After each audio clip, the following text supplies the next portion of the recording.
Hello everyone, we are from Group 15 who will be presenting our PBL. These are our group's members.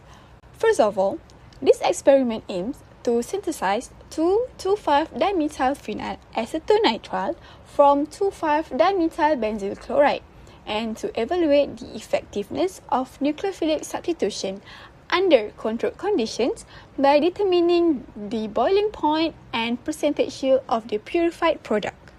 The cyanide ion acts as a strong nucleophile and displaces the halide leaving group, triacetone, as the solvent to enhance the nucleophilicity of the cyanide ion while minimizing solvation effects. Sodium iodide as a catalyst to facilitate halide exchange, improving the overall rate of substitution by forming a more reactive alkyl iodide intermediate in situ. So, the question is, what is our problem statement? Our problem statement would be how to safely handle sodium cyanide as the major hazard in this experiment. First of all, we should know what is the major chemical hazard rating by using NFPA diagnosis system. There is 4 colors using to rate those chemicals, which is red stands for flammability, yellow for reactivity, blue for health, and the last one is white, which is for a special warnings. By looking at this table, we can compare the different chemicals and understand their risk. This table helps us to know how to handle each chemical safely. Okay, now I will talk about the major chemical hazards in this experiment. First of all is sodium cyanide, NaCN. It is extremely toxic and can be fatal if swallowed or inhaled. It also reacts with acid to release poisonous hydrogen cyanide gas. The highest risk is during weighting and transferring process, so it must be handled carefully in a fume hood.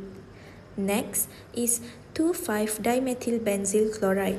It is an irritant and can harm us if we breathe it in or if it touches our skin. It may also cause eye irritation, so gloves and goggles are important when we use this chemical. Acetone is highly flammable and has low flash point. Its vapor can easily catch fire near heat or flames, so it must be kept away from hot surface. Lastly, sodium iodide. It is a mild irritant with low toxicity, but it still adds to chemical exposure, so it should be handled properly. Overall, knowing these hazards help us stay safe by using PPE and handling chemicals carefully. Now for specific safety measure. For sodium cyanide, it should only be handled in a fume hood and it should avoid contact with all acids. Cyanide kit should also be kept nearby. For alkyl halide, it should only be handled in a fume hood, avoid contact with skin, and we should clean spills with absorbent materials. Now for heating under reflux, we should always inspect glassware for cracks before use, and we should heat using a hot plate instead of a direct flame. Emergency responses: isolation and evacuation. Evacuate immediately. If there is a spill or suspected exposure, leave the area immediately to avoid inhaling hydrogen cyanide. Seek medical assistance. Call campus or hospital emergency services. Time is critical as cyanide acts quickly. Next is firefighting.